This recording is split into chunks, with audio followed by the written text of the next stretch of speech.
So today we are going to make Parmesan cheese, but we're going to make a dairy-free Parmesan cheese. And the reason we're going to show you how to make it is because there's lots of kids and adults now with lactose intolerance, or they've got some sort of dairy intolerance. So we're going to make it for you. It's like a vegan Parmesan cheese. I don't like to use the word vegan lightly, but it is. It's animal cruelty-free too, isn't it? And whole food.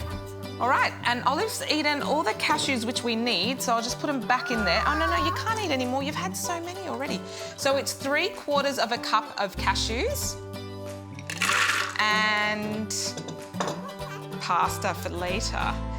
Yep, and 4 tablespoons of nutritional yeast flakes. If you don't know what they are, you can buy them at any health food shop, and they're full of B vitamins, and they bring a cheesy flavour into your dishes. So nutritional yeast flakes, this is what's going to make it taste cheesy. And some salt, I think it's a 3/4 of a teaspoon of salt. And what have we got here? Garlic powder, just 1/2 teaspoon of garlic powder.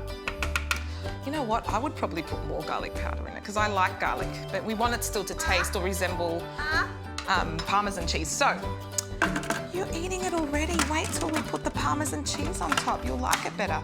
Okay, let's go.